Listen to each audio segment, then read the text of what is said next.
Assalamualaikum warahmatullahi wabarakatuh. Halo semua, apa kabar? Ketemu lagi sama Ibu di pembelajaran produk kreatif dan kewirausahaan.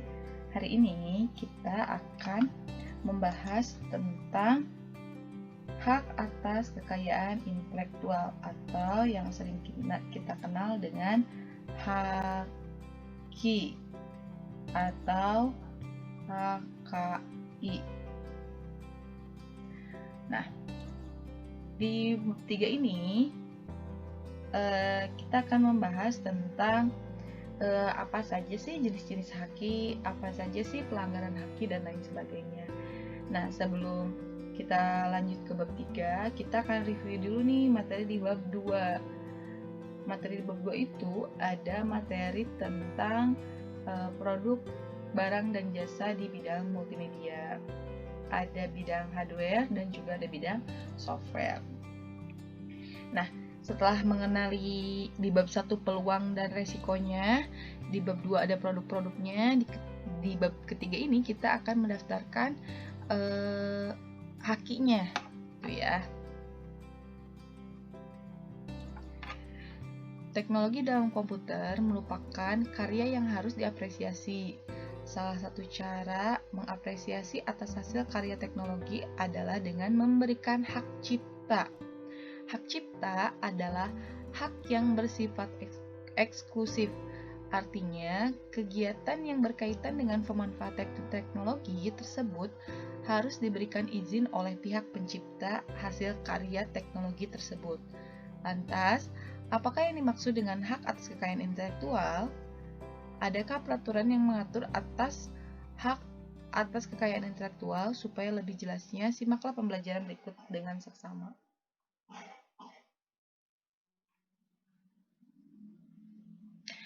Hak atas kekayaan intelektual atau yang disebut dengan haki merupakan hak eksklusif yang diberikan suatu hukum atau peraturan kepada seseorang atau sekelompok orang atas karya ciptaannya.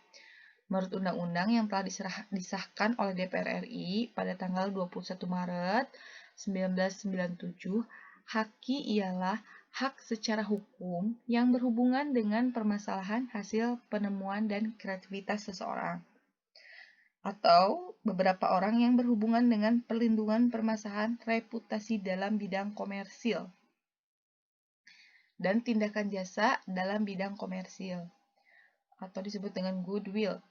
Objek utama dari haki ialah karya, ciptaan, hasil, pikiran, atau intelektual.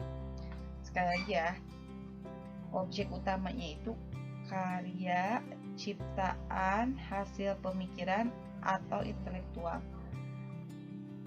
Kata intelektual tercermin bahwa objek kekayaan intelektual tersebut adalah kecerdasan, daya pikir, atau produk pemikiran manusia. Hak cipta sebagai bagian dari hak atas kekayaan intelektual. Yang pertama, hak cipta. Era globalisasi sekarang telah mempermudah manusia dalam melakukan aktivitas usaha. Hal tersebut karena mudahnya akses teknologi. Namun, era globalisasi memiliki kelemahan dan dalam hal pembajakan hak cipta. Pembajakan merupakan pelanggaran atas hak cipta karena pembajakan telah melanggar hak eksklusif dari pencipta dan pemegang hak cipta. Hak eksklusif adalah hak yang semata-mata diperuntukkan bagi pemegangnya, sehingga tidak ada pihak lain yang boleh memanfaatkan seperti mengumumkan atau memperbanyak hak tersebut tanpa izin pemegangnya. Nah, contohnya hak cipta itu ada hak cipta buku, ini DVD atau software atau CD ya ini ya. Ada buku, ada CD atau DVD atau film, lalu juga ada software. Dalam hal ini, pengertian mengumumkan atau memperbanyak adalah kegiatan menerjemahkan, mengadaptasi, menjual, menyewa, dan mengkomunikasikan ciptaannya kepada publik melalui sarana apapun. Hak cipta adalah hak dari pembuat suatu ciptaan terhadap ciptaannya dan salinannya. Pembuat sebuah ciptaan memiliki hak penuh terhadap ciptaan tersebut, serta salinan dari ciptaan tersebut. Hak-hak tersebut misalnya adalah hak-hak untuk membuat salinan dari ciptaan tersebut, hak untuk membuat produk derivatif, dan hak-hak untuk penyerahan hak-hak tersebut ke pihak lain. Hak cipta berlaku seketika telah ciptaan tersebut dibuat. Hak cipta tidak perlu didaftarkan terlebih dahulu. Jadi kalau misalnya kalian bikin buku nih, lalu ada orang lain yang memperbanyak, nah kalian berarti orang itu telah melanggar hak cipta buku kalian. Prinsip-prinsip hak atas kekayaan intelektual.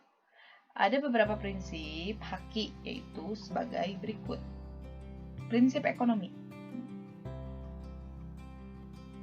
Hak intelektual pada prinsip ekonomi berasal dari sebuah kegiatan kreatif daya pikir manusia yang memanfaatkan nilai ekonomi yang akan memberi keuntungan kepada pemilik hak cipta.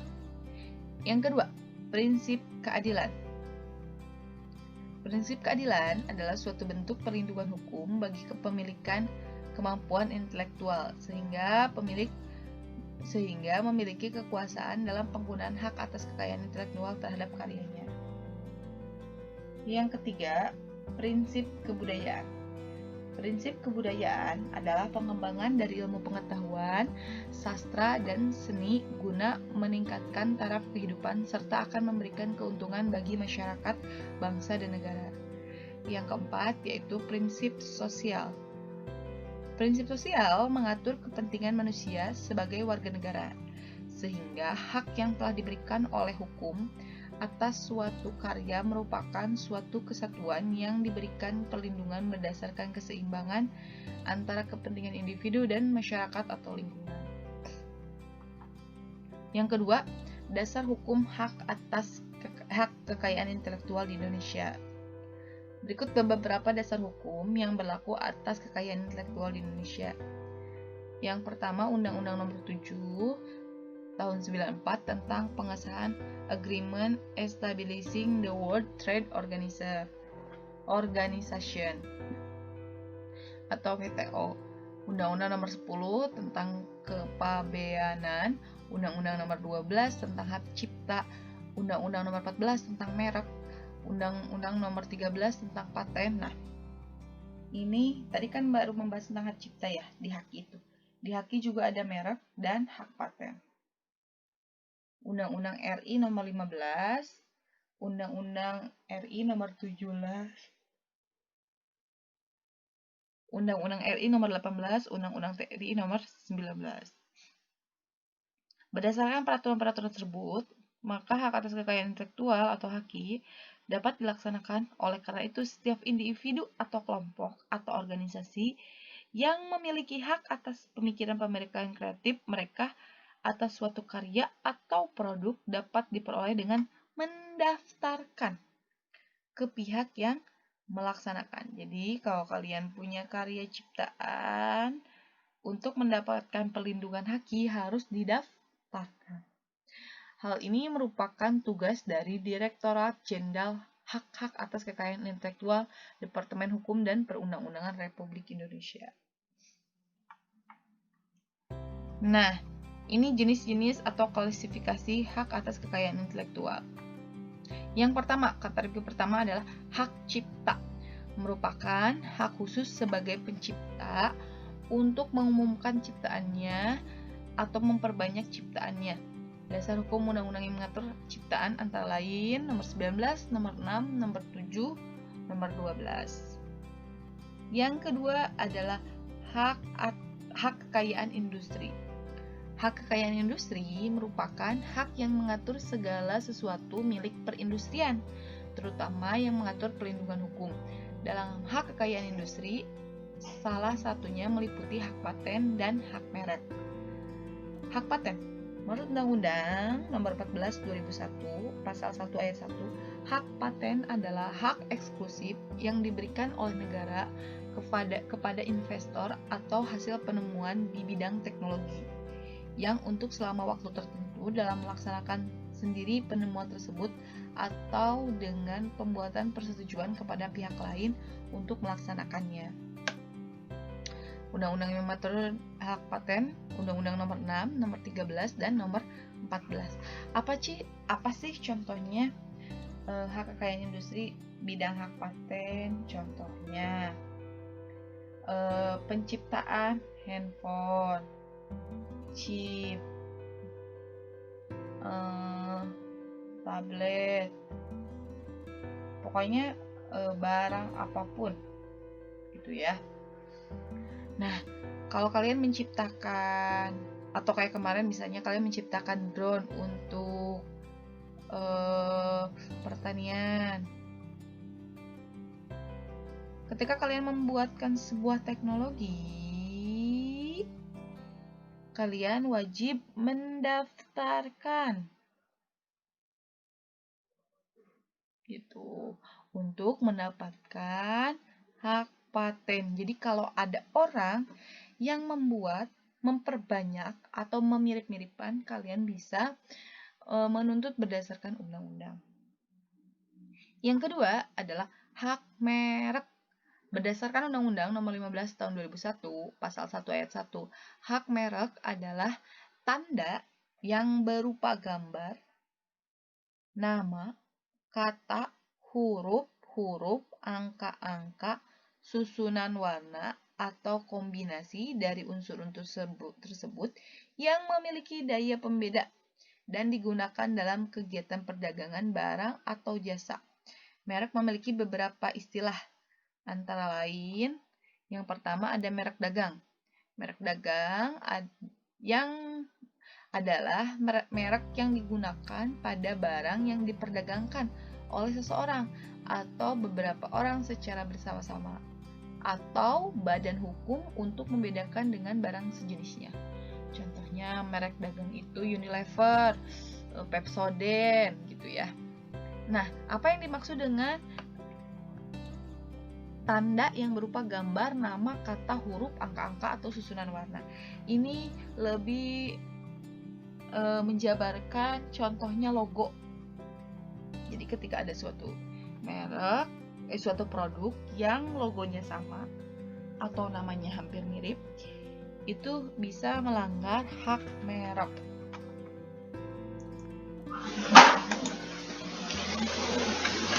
Yang kedua, yaitu adanya merek jasa.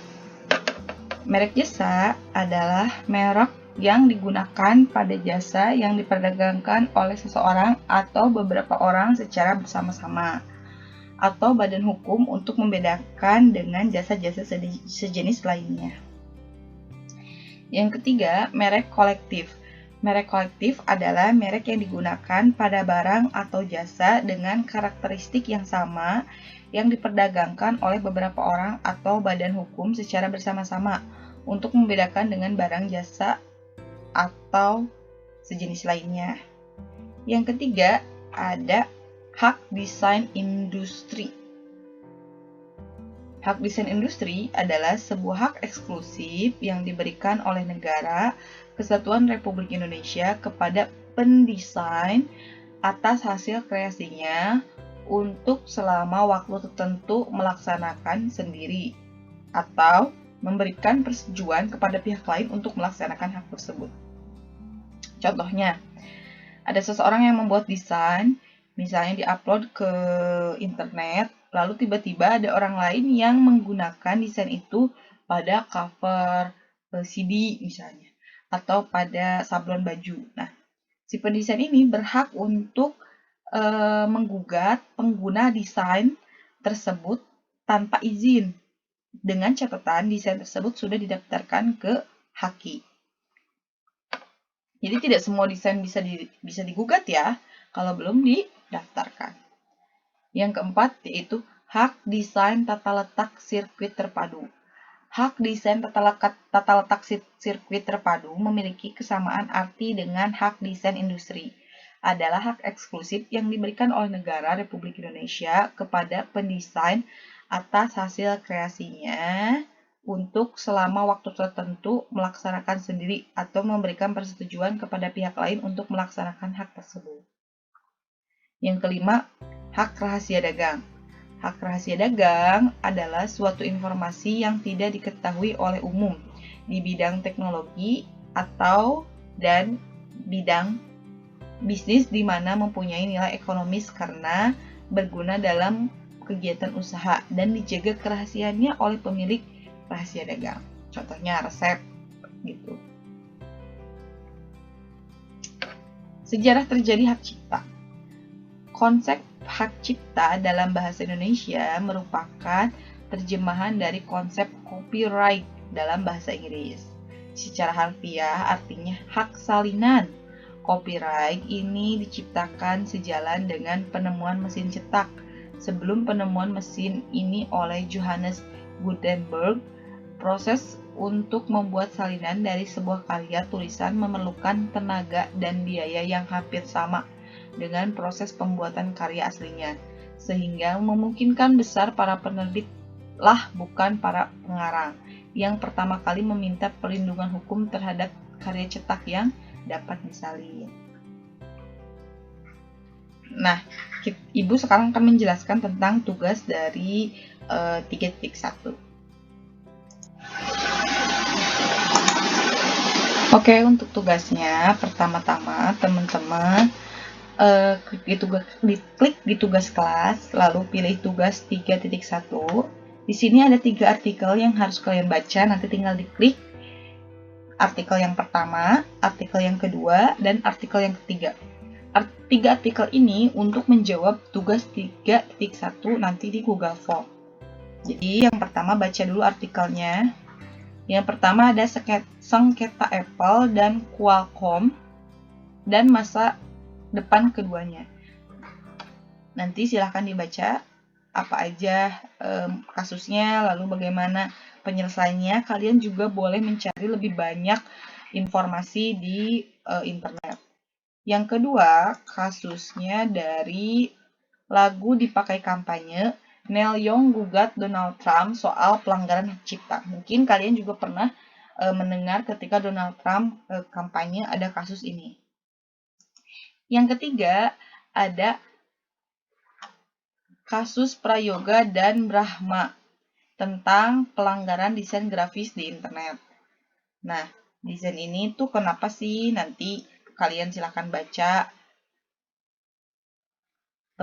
Lalu, apa sih upaya hukumnya dan lain sebagainya. Nanti kalian silahkan menyimpulkan dari 3 kasus berikut. Menyimpulkannya di mana? Kalian jawab di Google Formulir. Oke, itu aja penjelasan materi hak yang pertama dari Ibu. Ada beberapa jenis-jenis haki. Tadi ada hak cipta, hak merek, hak dagang. Lalu ada